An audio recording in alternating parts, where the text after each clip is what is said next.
Alors bonjour tout le monde, bienvenue au centre communautaire.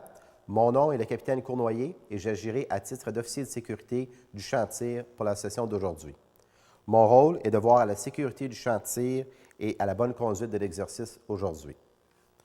Les personnes suivantes m'aideront aujourd'hui. J'ai le lieutenant Hébert qui agira à titre d'adjoint et j'ai le lieutenant Martin qui agira à titre d'activité concurrente.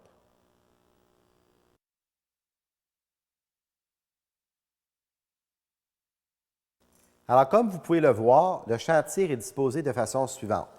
Nous avons l'aire d'attente, la table pour les munitions et l'équipement, la zone pour les officiers de sécurité de champ de tir, le pas de tir et les cibles à l'arrière du champ de tir. Nous avons 4 pas de tir numérotés de 1 à 4. Pour des raisons de sécurité, vous ne pouvez dépasser la ligne de tir indiquée ici. De plus, les côtés du champ de tir sont hors limite.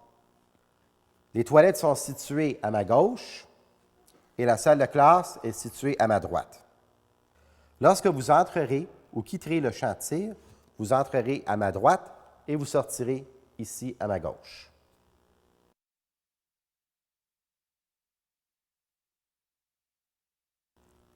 Lorsque vous êtes sur le champ de tir, vous devez observer les règlements de sécurité suivants. Marcher en tout temps, rester calme et silencieux et s'abstenir de manger et de boire.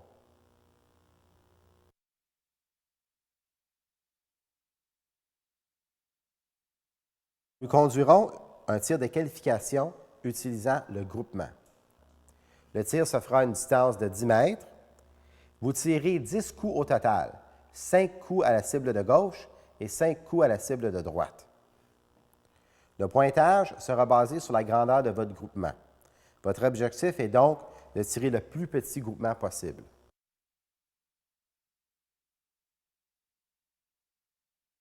Alors, nous utiliserons la Daisy 853C. Les plombs que nous allons utiliser auront un diamètre de 4,5 mm.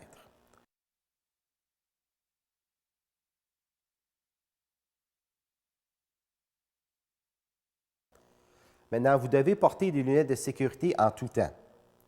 Vous avez le choix d'utiliser des gants, des bretelles, des vestes de tir, des chapeaux et des protecteurs auditifs, mais ces items ne sont pas obligatoires.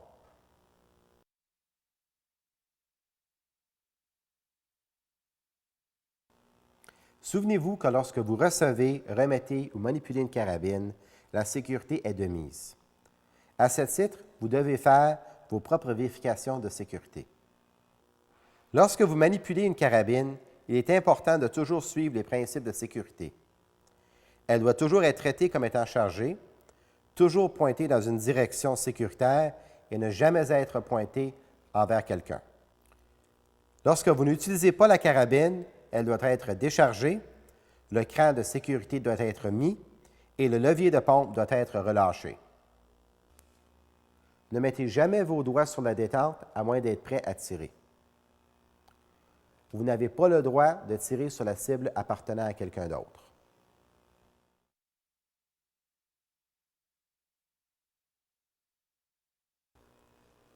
Pour cette session, vous entendrez les commandements suivants. Avancez jusqu'au pas de tir. Déposez votre équipement et prenez place derrière le pas de tir. Adoptez la position couchée.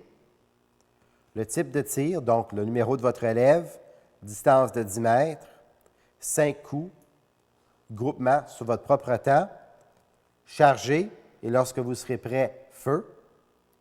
Cessez le feu et préparez-vous pour l'inspection. Relevez-vous, changez les cibles et changez de relève.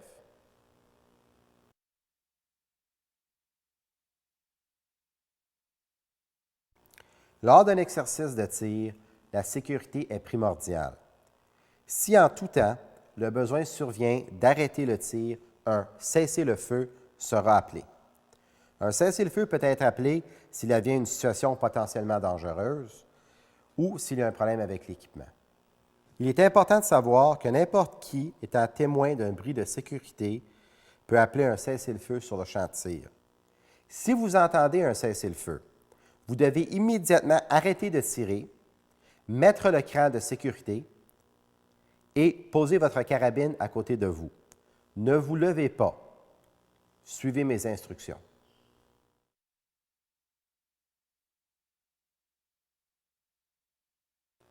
Lors du tir, votre carabine peut s'enrayer. Si cela se produit, levez votre main et quelqu'un viendra vous aider.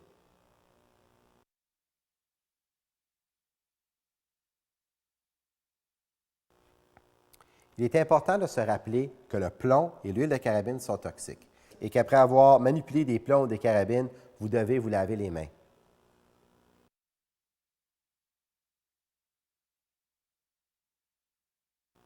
En cas de blessure mineure, le site de premiers soins est situé à l'arrière du pot de tir. La personne en charge des premiers soins est le lieutenant Hébert. En cas de blessure ou d'urgence plus sérieuse, qui ne peut être gérée ici sur le site, les blessés seront transportés par véhicule à l'hôpital général situé au 1200 de la rue principale. Pour les cas très sérieux, les services d'urgence seront contactés en composant le 911. Un téléphone est situé dans le bureau.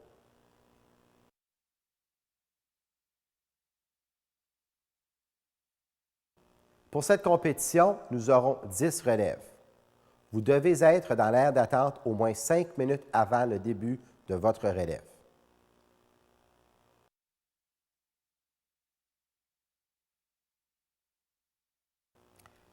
Avant de pouvoir tirer sur le champ de tir, vous devez compléter un test de maniement d'armes. Est-ce que quelqu'un ici n'a pas encore complété son test de maniement d'armes?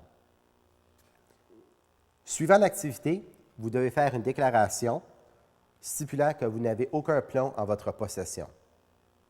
Nous allons manger immédiatement après notre session de tir. Nous allons avoir cependant besoin de vos services afin de démanteler le champ de tir à la fin de la journée. Avez-vous des questions? Non, monsieur. C'est bien, on peut commencer.